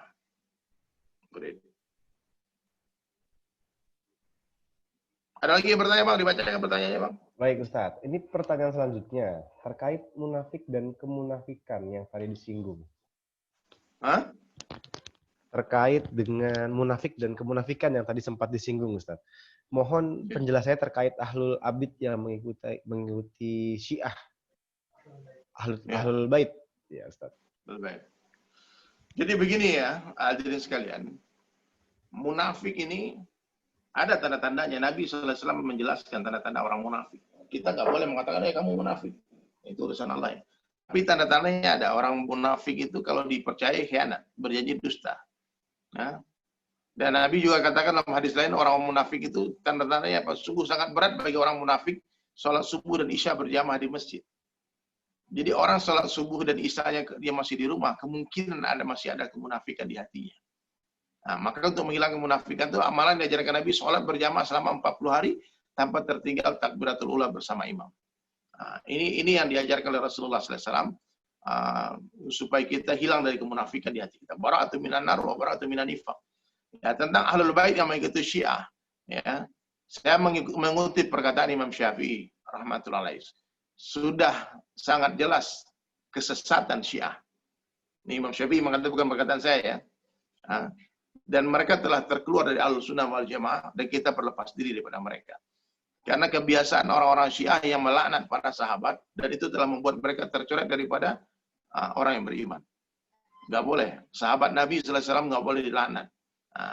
Gak boleh dihina. Sayyidina Abu Bakar radhiyallahu anhu orang yang pertama masuk Islam. Sayyidina Umar bin Khattab radhiyallahu anhu, mertuanya Rasulullah SAW. Kalau ada Nabi setelah aku, Umar lah nabinya. Sayyidina Utsman bin Affan, dua nabi putri Nabi dijadikan istri oleh Sayyidina Utsman, diambil menantu oleh Rasulullah SAW. Ya, maka sangat tidak layak satu orang mukmin pun yang mengaku mencintai Allah dan Rasul yang menghina salah satu daripada sahabat Nabi SAW. Siapapun yang menghina sahabat Nabi, siapapun dia mau Syiah kah, mau Muhammadiyah kah dia, mau Nahdlatul Ulama kah dia, apapun pergerakan dia, kalau dia hina sahabat, kafir dia. Kata guru saya, kalau ada orang menghina sahabat Nabi, maka dia telah kafir. Siapa saja yang menghina sahabat Nabi, saya tidak bicara tentang Syiah nih. Siapa saja dia yang melaknat sahabat Nabi, yang menghina sahabat Nabi SAW, maka dia telah kafir. Bahkan guru saya katakan, kalau kamu ragu dia kafir, kamu pun kafir. Tidak boleh, Pak. Menghina sahabat Nabi itu tidak boleh. Menghina Ummahatul Mukminin Aisyah radhiyallahu anha itu tidak boleh. Dilarang. Wasabiqunal awwalun minal muhajirin wal ansar. Orang-orang yang awal masuk Islam dari kalangan muhajirin dan ansar. Walladzina tabauhum bi ihsan, dan orang yang mengikuti mereka dengan baik, radhiyallahu anhum wa radu'an. Allah ridha kepada mereka dan mereka ridha kepada Allah. Allah ridhoi mereka, maka kita nggak boleh lagi membahas tentang mereka. Kita tidak akan ditanya di akhirat nanti tentang Sayyidina Abu Bakar, tentang Umar, tentang Utsman, ditanya tentang sahabat-sahabat Nabi yang lain. Ya, tentang Sayyidina Muawiyah radhiyallahu anhu. Ya, daripada melaknat, lebih baik kita gunakan lisan kita berzikir memuji Allah Subhanahu wa taala. Maka hati-hati hadirin sekalian, ingat nih pesan saya nih. Kalau kalian berjumpa, kalau bapak-bapak, ibu-ibu semua berjumpa dengan orang melaknat sahabat Nabi, nah, tinggalkan mereka. Tinggalkan mereka. Nggak boleh kita berteman dengan mereka. Doakan mereka dapat hidayah. Jelaskan tentang fadilah-fadilah kehidupan para sahabat kepada mereka. Ya, semoga Allah selamatkan kita daripada akidah-akidah yang sesat. Ya, apalagi sekarang kalau kita lihat googling ya, saya tidak pernah bertemu langsung dengan orang-orang itu. Syahadatnya beda dengan kita, azannya beda dengan cara kita, cara sholatnya beda dengan cara sholat kita. Bahkan macam-macam, banyak sekali perbedaan. Kalau perbedaan dalam Ahlussunnah wal Jamaah hanya masalah ranting-ranting saja. Nah, bukan akar yang berbeda ya. Bagaimana cara menghadapi sebuah orang tua yang kita mendengar dakwah seperti ini? Nggak apa-apa, doakan aja. Suruh orang tua duduk juga, nanti dia dengar dia pasti akan senang. Ya. Jadi kita mentaati Allah dan Rasulnya nih. Kita berdakwah ini bukan untuk menyenangkan orang tua kita, bukan untuk menyenangkan anak istri kita, bukan untuk menyenangkan suami, bukan menyenangkan teman-teman, tapi kita mau menyenangkan Allah SWT. Kita bukan mencari ridho mereka, tapi mencari ridhonya Allah SWT. Karena tidak ada ketaatan di dalam kemaksiatan. Kalau orang tua kita mengajak kita kepada kekafiran, kepada kesyirikan, nggak boleh kita berdakwah, nggak boleh kita hidupkan sunnah, nggak boleh kita sholat di masjid dan sebagainya, maka tidak ada ketaatan buat mereka, tapi tetap kita muliakan mereka sebagai orang tua kita. Itu yang diajarkan Islam. Ada lagi yang bertanya, silakan. Baik, Ustadz, ini ada yang kaitannya dengan tadi anjaran agar kita bisa sholat berjamaah 5 waktu di masjid, Ustadz ya. Ini jika kita kan hampir semuanya pegawai nih, Ustadz. Kalau semisal berjamaah di musola kantor, Ustadz, apakah pahalanya sama dengan berjamaah di masjid? Dan apakah dengan berasumsi dengan adanya musola di kantor membantu kita agar pemanfaatan waktu lebih efisien antara bekerja dan beribadah? Ya Bang. Jadi begini Bang, salat 5 waktu di tempat azan dikumandangkan. Seandainya masjid memang jauh dari kantor, kan lebih baik, lebih banyak jumlah jamaah itu lebih baik. Salat 2 orang lebih baik daripada berjamaah lebih baik daripada 1 orang sendiri-sendiri. Salat 4 orang berjamaah lebih baik daripada salat orang 8 orang sendiri-sendiri. Begitu seterusnya. Semakin banyak jumlah jamaahnya, semakin bagus itu sholatnya. Tapi kalau jauh dari kantor kita masjid, maka boleh kita dirikan mushola di sana untuk sholat berjamaah. Tetap berjamaah, jangan sampai kita sholat sendiri-sendiri, itu bahaya banget. Ya, subhanallah. Rugi kita Bang. Kalau kita sholat sendirian, kita nggak sholat berjamaah. Kita dapatnya cuma 1 aja. Tapi berjamaah dapat 7. Kalau sendirian sholat dapat 1 juta, kalau berjamaah kita dapat berapa? 27 juta. Itu kalau diterjemahkan menjadi 27 kali lipat. Tapi hadis itu 27 derajat hadirin sekalian. Ya. Gitu. Jadi rugi besar kalau kita sholat sendiri-sendiri. Ya, jadi tidak masalah ya. Kalau tak mampu ke masjid, sholat di musola-musola terdekat kita. Nggak mampu ke musola, sholat di rumah kita, di kantor kita. Nggak mampu juga ke kantor, berdiri, sholat duduk. Nggak mampu duduk, sholat dengan berbaring. Nggak mampu sholat, mati dah. Sholatkan. Ya. Begitu Bang. Yang penting berjamaah Ustaz ya, agar pahalanya berjamaah, jangan pernah tinggalkan jamaah. Nabi dalam keadaan ini pun berjamaah, dalam keadaan perang pun berjamaah. Salat khauf namanya. Subhanallah. Tafadhol, silakan. Baik, ini selanjutnya Ustaz dari Mala dari Bank BRI. Assalamualaikum Ustaz, mau tanya bagaimana hukumnya kalau kita sholat sudah lewat waktunya nih Ustaz. Misalnya kesiangan bangun subuh nih. Ini polemik yang sering terjadi lah. Apakah kita bisa langsung sholat atau tidak usah karena sudah lewat waktunya, Ustaz? Antum kalau ketiduran nih, 10 tahun ketiduran, sholat pas waktu bangun itu. Karena bagi orang tidur nggak wajib sholat. Ashabul Kahfi itu 319 tahun dia tidur. Ditidurkan dalam gua, nggak sholat mereka. Jadi kalau ketiduran, itu beda cerita dengan doyan. Kebiasaan. Ada orang kadang-kadang dia sholat, dia niat tahajud, tahu-tahu ketiduran, bangunnya ada azan subuh. Tapi tiap hari seperti itu bukan ketiduran namanya, memang udah diniatkan tidak bangun. Jadi kalau kita kebangun nih, tahu-tahu tidur benar-benar satu rumah ketiduran semua jam 9 pagi bangunnya, maka pas kita bangun tidur cepat-cepat langsung sholat subuh. Ya, begitu Bang. Baik Ustaz. Ini ada pertanyaan juga Ustaz. Pertanyaan tuh Pak Irwan, bacakan tuh Pak Irwan. Baik. Ini ada pertanyaan dari Opi, bagaimana cara menghadapi sifat, tadi ini udah Ustaz jawab ya. Ini Ustaz, bagaimana sebaiknya sikap kami nih sebagai pekerja di bank konvensional terhadap orang yang berpendapat kami ini orang yang setiap hari berkecimpung dengan riba nih pertanyaannya. Sementara kadar iman kami belum sampai pada derajat berani meninggalkan pekerjaan ini karena merasa masih harus bertanggung jawab nafkahi keluarga. Ini bagaimana Ustaz? Jadi begini Bang, kalau masalah hukum hakam ya, tentu ulama lebih layak menjelaskan. Bahkan ulama sudah mengeluarkan fatwa-fatwanya tentang hukum hakam ya. Saya tidak pernah bicara masalah ini ketika berdakwah di teman-teman yang masih profesinya mungkin ada sebagian subhat, ada sebagian haram. Ya. Cuman saya akan katakan, niat untuk mengamalkan agama dengan sempurna ini harus ada dalam diri kita. Harus ada. Ya, niat untuk bebas dari semua perkara-perkara yang subhat, apalagi riba, yang haram, harus ada di diri kita. Jangan kita membantah ketika ada ulama yang menjelaskan satu perkara. Jelaskan aja, saya belum mampu begitu, doakan hidayah buat saya. Nah, tapi tetap kita berniat suatu hari nanti kita akan mendapatkan pekerjaan yang jauh lebih baik daripada pekerjaan hari ini. Kalau kita meyakini tentang keharaman perkara ini. Tapi kalau ada juga orang berpegang pendapat ulama yang membolehkan. Ada ulama yang membolehkan dengan dalil-dalilnya dia dan sebagainya. Asalkan nanti riba bunganya jangan dimakan dan sebagainya. Niatnya begini. Saya tidak begitu paham tentang perkara hukum hakam ini ya. Cuman siapa yang berniat menjadi hafiz Al-Quran, lalu dia mati sebelum menjadi hafiz Al-Quran, maka Allah Subhanahu Wa Taala akan kumpulkan dia bersama para hafiz Al-Quran.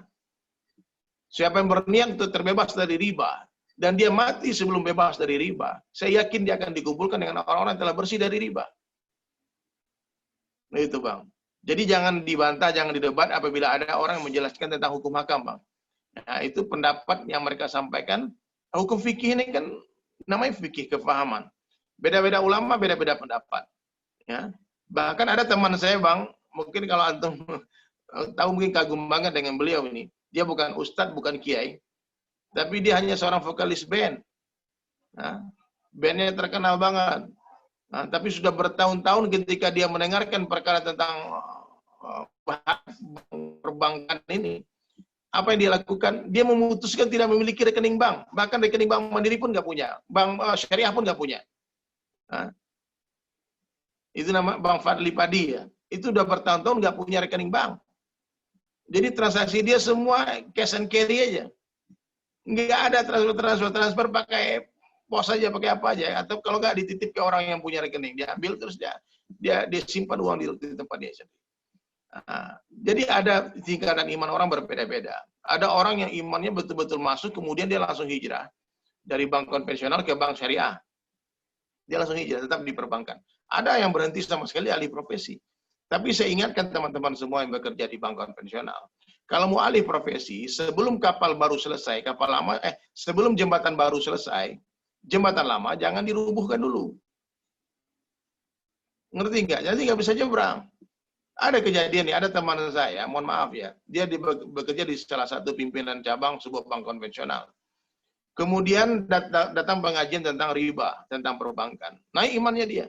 Kemudian dia datang kepada Ustadz, gimana nih, saya ini pimpinan cabang sebuah bank nih. Oh, kau berhenti sekarang juga. Riba itu. Akhirnya dia berhenti dia. Dia berhenti, dia bilang sama istrinya, abang berhenti dari pekerjaan. Kita jualan kue aja sekarang, yang halal-halal aja. Ini nggak benar, nih kata ustadznya, nih riba berperan dengan Allah, nih bahaya sekali nih. Terus bagaimana? Akhirnya istrinya pun tidak bisa bicara apa-apa, karena dia sudah resign, ya. Dia sudah mengundurkan diri dari perusahaannya itu, dari bank itu. Tidak lama, 1 tahun Bang, habis tabungan bapak ini. Bisnis yang dia jalankan pun tak berjalan lancar seperti yang dia bayangkan. Apa yang terjadi? Akhirnya dia rugi, dia bangkrut, uang tabungan habis, bisnis pun agak berjalan.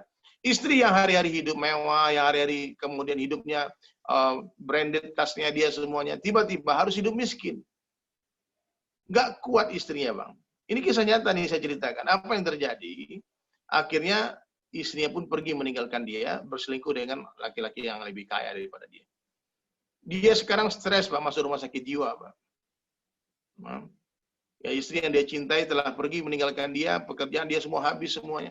Maka saya bilang, ya, kita open the door, buka pintu, don't break the door. Buka pintu, jangan didobrak. Ya, seperti itu juga saya dulu sama teman-teman ya, teman-teman yang sibuk di dunia entertain, mau meninggalkan dunia, saya bilang tenang dulu. Tenang dulu, kau bikin dulu bisnismu, alih profesimu yang bagus, kamu tinggalkan profesi yang kau yakini keharaman ini. Nah, tapi kalau masih meyakini ini boleh dan ada niat dakwah di sini dan sebagainya, silakan saja. Karena Allah nanti di akhirat akan menuntut kita terhadap kepahaman yang Allah berikan kepada kita masing-masing. Jadi yang Pak Syafikar ya, yang ditanya di akhirat nanti itu bukan kepahaman antum kepada saya, kepada antum. Syafikar Nabil, oh kepahaman dari Sulaiman sudah kamu amalkan apa belum? Bukan itu. Yang akan Allah tanya itu kepahamanmu sudah kamu amalkan apa belum? Dari Sulaiman, ilmu yang aku berikan kepadamu, kepahaman yang aku berikan kepada kamu, sudah kamu amalkan apa belum? Itu yang akan Allah tanya. Masing-masing kita nafsi-nafsi. Nah, maka sahabat sekalian dirahmati Allah Subhanahu Wa Taala, penting kita belajar agama dengan sungguh-sungguh, dekati ulama-ulama akhirat, dan doa kepada Allah senantiasa, ya Allah berikan aku rezeki yang halal, Ya Allah, berikan aku rezeki yang jauh daripada perkara yang subhat. Subhat itu suruh tinggalkan. Ada haram, ada halal. Di tengah-tengahnya itu subhat. Nah, jadi ini yang perlu kita pahami ya. Saya dulu melukis potret ya, makhluk hidup. Kemudian ada hadis yang melarang melukis makhluk hidup. Saya meyakini ini hadis ini waktu orang menyampaikan itu, kemudian saya tinggalkan itu. Murni saya tinggalkan semua. Oh, ini nggak benar. Akhirnya saya berganti ini lukisan saya kaligrafi di belakang ini lukisan saya ini. Tuh. Jadi kalau mau pajang di banknya masing-masing boleh juga tuh. Boleh nanti kita kirimkan tuh ada berapa bank di sini tuh. Siapa tahu orang lihat lukisan dari Sulaiman dapat hidayah kan. Jadi saya tetap jadi pelukis tapi berganti profesi. Dari lukis potret menjadi pelukis kaligrafi. Dulu saya main musik. Sempat saya pertama-tama meyakini keharaman musik, saya tinggalkan. Kemudian datang kepahaman baru. Daripada guru saya, daripada ulama yang mengatakan bahwa saya musik itu yang haram itu bukan zatnya, bukan alatnya, tapi yang haram itu adalah sifat yang melalaikan. Musik-musik yang mengajak orang kepada kemaksiatan itu yang haram. Kalau seandainya kamu berhenti main musik nih, berhenti kamu berkarya karya-karya yang positif, yang baik-baik, maka siapa yang akan mendakwahi para penyanyi band, penyanyi itu? Dan Allah Ta'ala bisa beri kamu hidayah sebelum kamu bisa main musik, sebelum kamu terkenal. Tapi kenapa Allah beri hidayah kamu setelah kamu terkenal? Supaya kamu menggunakan keahlianmu main musik, mengajak orang kepada Allah. Alhamdulillah lagu-lagu yang saya buat Bang sudah banyak menjadi asbab hidayah orang masuk Islam, orang bertaubat, mabuk jadi mabuk, orang yang ke masjid jadi ke masjid. Itu adalah sebuah kenikmatan, kebahagiaan tersendiri yang Allah berikan kepada saya melalui karya-karya yang positif itu. Jadi teman-teman sekalian dirahmati Allah Subhanahu wa taala, kita tak mungkin menjadi orang yang sempurna ya. Kita nih selalu masing-masing kita punya khilaf, masing-masing kita punya kelemahan, punya dosa masing-masing. Maka terus berdoa kepada Allah, memperbaiki diri kita, berdoa kepada Allah memberikan profesi yang lebih baik, yang lebih halal untuk keluarga kita di mana saja. Ya. Kalau sekarang kalau bankir sebetulnya mudah saja kan sudah ada solusinya, bank syariah. Enggak ada masalah. Dan itu lebih baik daripada bank konvensional secara menurut fatwa ulama kan gitu. Kita ikut ulama aja. Kalau ulama yang berkata sami'na wa ta'ana. Ya, dari Sulaiman ikut aja. Begitu kurang lebih. Ada lagi yang mau bertanya? Silakan. Baik, ini mungkin ada dua terakhir Ustadz. Sebelum nanti kita... Suara itu nggak kedengaran, Bang. Baik. Izin Ustadz. Ini ada dua pertanyaan terakhir sebelum kita nanti menutup sesi pertanyaan. Yang pertama, dalam menjalani hijrah kan kita pasti banyak tantangannya Ustadz ya. Nah, ini tantangannya Ustadz alami ini bagaimana Ustadz? Pengen dapat ceritanya. Terus yang kedua, ada salam nih Ustadz dari Marwan Tuasikal. Marwan Tuasikal Ustadz. Oh ya, assalamualaikum ya. Pernah sama-sama halakoh dengan Ustadz dan ini pertanyaan dari Pak Rizal. Gimana caranya mengajak teman yang pada saat kerja dan azan berkumandang belum mau meninggalkan pekerjaan untuk sholat Ustadz? Baiknya seperti apa? Jadi diajak aja Bang, kalau mau ngajak ya ngajak aja. Ya, tugas kita hanya menyampaikan agama ke telinga manusia, tapi tugas Allah yang mengesankan ke hati-hati mereka. Jadi mengajak ini ya gitu, seperti menimbang mangga. Kadang-kadang satu kali belum bergerak timbangan, dua kali belum bergerak timbangan, 2 mangga, 3 mangga, 4 mangga, kadang-kadang 20 mangga baru bergerak timbangan. 20 kali kita ajak baru dia mau. Jadi jangan putus asa dalam berdakwah. Jangan pernah putus asa dalam berdakwah. Ajak saja. Nah, tugas kita mengajak bukan mengajar, bukan memberi hidayah. Ya. Ini ada tamsilan ya. Ada orang yang diperintah mendorong batu besar di depan rumahnya sekuat tenaga setiap hari. Yang perintah raja ini. 1 tahun, 2 tahun, 3 tahun nggak bergeser tuh batu. Kemudian apa yang terjadi? Orang mentertawakan dia, kamu gila ya. Kamu dorong batu tapi nggak bergeser batu itu. Maka dia berhenti mendorong batu itu. Maka raja panggil dia, kenapa kau berhenti mendorong batu itu? Dikatakan sia-sia pekerjaan saya. Nggak ada gunanya saya dorong batu itu. Kenapa? Nggak ada gunanya. Karena nggak ada gunanya saya dorong batu itu kan tidak bergeser. Kata raja tadi, perintahku itu dorong bukan geser. Tugas perintah kita Allah itu ajak saja bukan berhidayah. Jangankan kita ya, nabi-nabi pun tak bisa memberi hidayah. Nabi-nabi tak bisa memberi hidayah. Rasulullah SAW tak mampu meyakinkan pamannya. Nabi Ibrahim tak mampu meyakinkan ayah ibunya. Nabi Nuh alaihissalam tak mampu meyakinkan anak istrinya. Jadi mengajak itu nggak mesti harus orang ikut dengan kita. Tapi perintah Allah ajak saja. caranya bagaimana mengajak orang untuk mau datang ke masjid? Perlu dengan hikmah. Saya ada teman saya nih hobinya, maaf ya, waktu itu main biliar di Bali. Bagaimana mengajak dia? Maka saya ajak teman yang jago main biliar juga untuk main biliar dengan dia. Main biliar dengan dia, saya temani sebelum waktu sholat itu, kemudian kita ajak. Lagi asik main, azan. Saya bilang, bro, kita ke masjid dulu sebentar yuk. Pertama dia belum ikut. 2 kali, 3 kali, akhirnya lama-lama dia ikut ke masjid. Nah, jadi sebetulnya dakwah ini mudah. Dakwah ini mudah. Ya. Asalkan kita jangan marah-marah, jangan keras-keras. Insya Allah ya, insya Allah. Ya. 1 orang saja yang dapat hidayah gara-gara kita, insya Allah itu cukup untuk bekal kita berjumpa dengan Allah. 1 orang saja yang dapat hidayah gara-gara kita, cukup untuk bekal kita berjumpa dengan Allah. Nah, itu lebih baik daripada dunia beserta isinya. Begitu Bang. Jadi berdakwah ini dengan hikmah. Lisan yang manis, pandai menyenangkan hati orang, dan banyak memberi hadiah, itu insya Allah akan membuat orang mudah untuk ikuti kita. Insya Allah. Traktir makan dulu. Ajak jalan-jalan, bro, mau azan nih, ajak nih mobilnya keliling dulu dong, kemana? Ajak keliling, masuk mall dulu. Pas waktu azan masuk ke masjid. Banyak strateginya, banyak caranya. Nah, banyak caranya. Biarkan dia berbuat sesuka hati mereka, tapi kita arahkan sesuai dengan rencana Allah. Kita arahkan sesuai dengan rencana Allah. Gitu. Insya Allah Ustadz, semoga kita nih bisa semakin baik untuk diri kita juga dan juga mengajak saudara-saudara kita di sekitar lingkungan kerja, keluarga untuk bisa jadi lebih baik juga. Mungkin Ustadz ini karena waktu juga sudah menunjukkan pukul 9 waktu Indonesia Barat, ini beberapa pertanyaan masih ada yang belum tersampaikan, tapi mungkin kita akan masuk ke sesi akhir program. Tapi sebelumnya kita pengen nanya nih Ustadz, kemarin kan saya sempat lihat-lihat nih akun sosial media Ustadz, terus ada terkait program DSAS official tuh Ustadz. Mungkin boleh diceritakan Ustadz terkait program tersebut agar jamaah juga informasi. DSAS Care ya, kita nih sekarang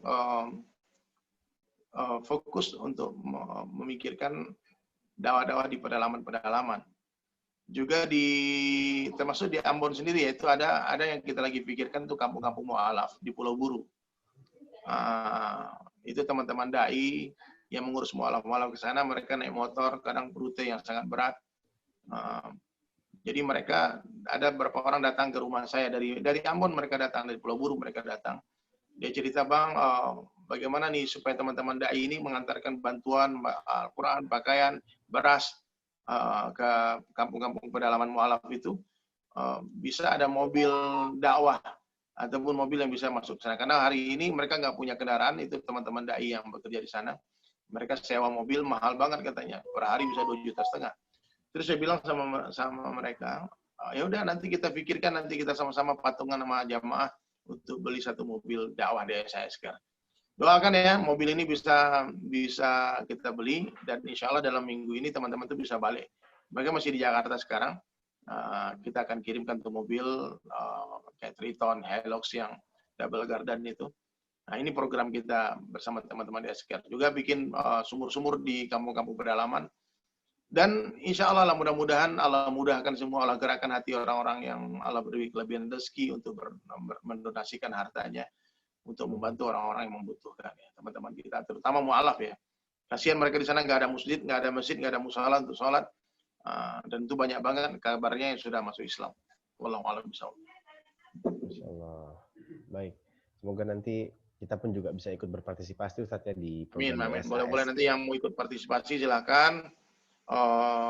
Ya kita sama-sama lah, kita patungan ya untuk beli mobil. Bisa cek di mana Ustadz informasinya? Di Instagram Ustadz ya?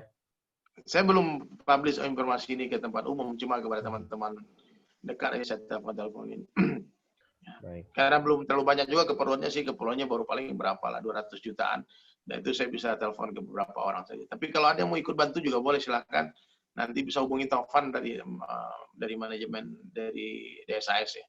Baik. Coba Bang Bikar, dibantu di sana mungkin koordinasi di sana. Apalagi kalau bisa langsung beli mobil di sana kan nggak harus dikirim dari Jakarta, kan enak banget. Insyaallah. Baik. Mungkin kepada Bapak Ibu yang pertanyaan belum terjawab, kami sampaikan mohon maaf nih karena waktu kita Boleh sudah langsung nanti lewat ini aja lah, lewat Japri. Bagi di nomor saya kan ada di sana. Di sini ya. boleh siap. Terus ya, yang perlu nomor saya nanti dibagi aja, nanti kita akan, Masya kalau Allah. ada waktu saya akan bagi. Tadi terakhir tuh saya ada pertanyaan masalah jembatan tuh, siapa yang bertanya tuh? Ini Coba dari dibacakan tuh. Muji dari BRI. Assalamualaikum Ustadz, Coba. mengenai soal jembatan lama yang mau dirubuhkan dan jembatan baru yang dibangun nih. Kalau pembangunan jembatan baru dananya dari pendapatan yang sekarang. Nah, Ya. itu gimana nanti hasil dari jembatan barunya Ustadz? Apakah halal Ustadz? Nah, ini pertanyaannya fikih juga ya. Kalau kita bicara itu Bang ya, itu daging yang tumbuh itu juga dari penghasilan yang sekarang kan. Iya benar. Nah, masa daging kita harus kita bakar dulu, nggak mungkin kan. Benar, Jadi teman saya ada gitu, ada teman yang bilang musik haram kan. Dia bakar-bakar gitarnya. Dia patah-patahin gitarnya. Terus saya bilang sama dia, bro, itu gitar, tanggung kalau gitarnya kamu bakar. Rumahmu kamu bakar, karena beli rumah itu dari musik.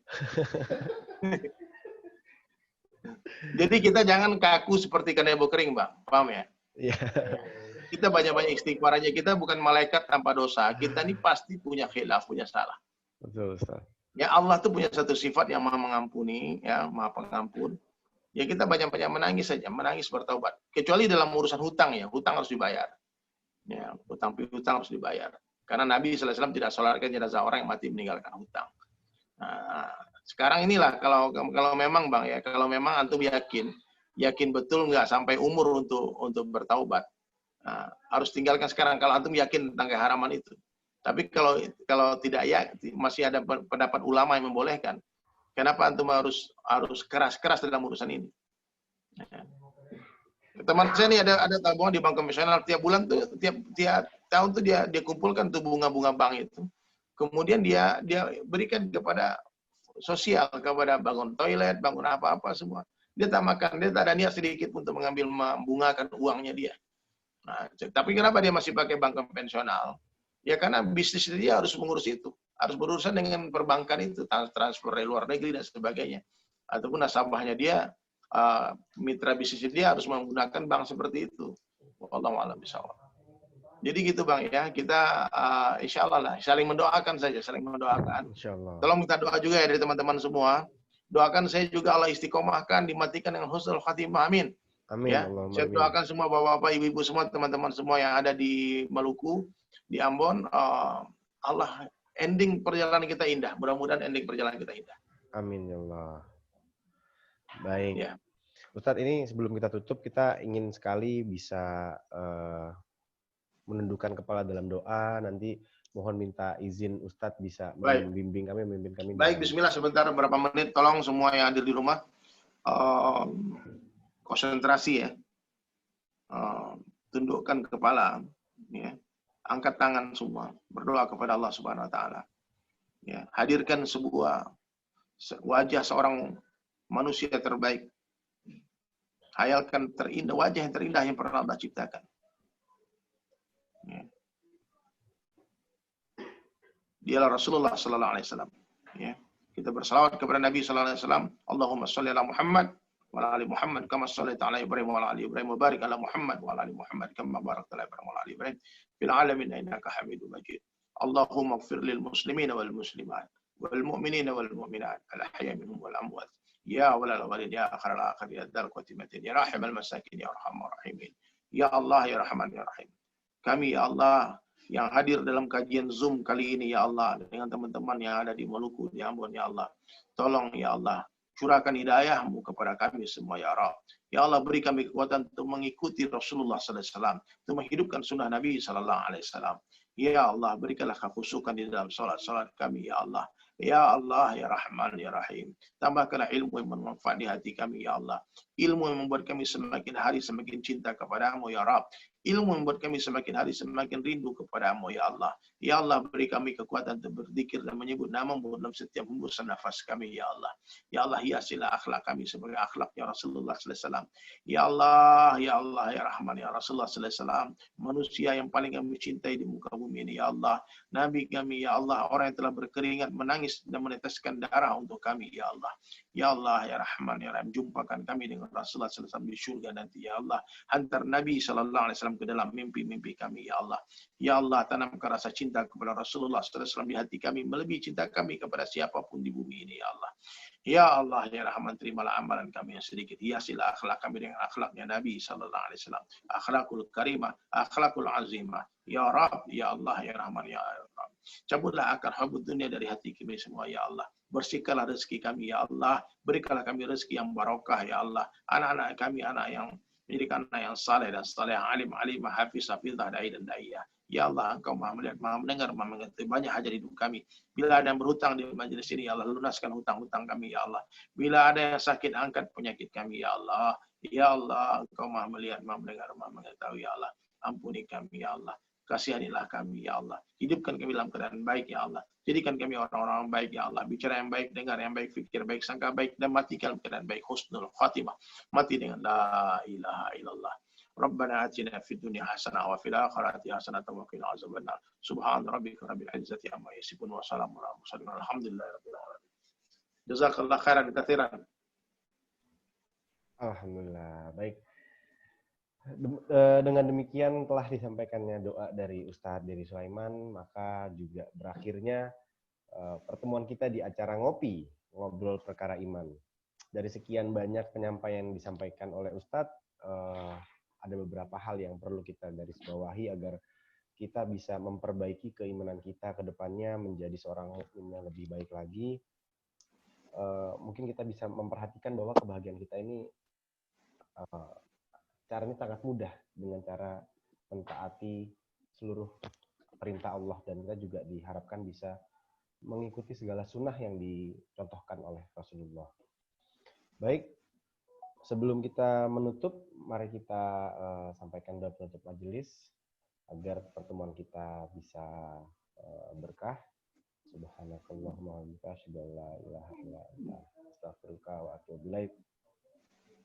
Sekali lagi kami dari seluruh pengurus Majelis Ta'lim Al-MUK dari Badan Musyawarah Perbankan Daerah Maluku mengucapkan terima kasih atas kesediaan Ustadz Dery Sulaiman bersedia untuk berbagi dengan kami, Ustadz, di Ambon sini. Mungkin walaupun secara virtual, semoga setelah ini berakhir Ustadz bisa hadir juga, Ustadz, ya, ke Ambon. Amin, amin, amin. Nanti kita bisa jumpa ya, over ya. Bang, saya izin dulu ya, pamit dulu ya. Siap, Ustadz. Terima kasih. Semuanya mohon doanya. Assalamualaikum warahmatullahi wabarakatuh. Waalaikumsalam warahmatullahi wabarakatuh. Terima kasih, Ustadz. Baik, Pak Ketua, ini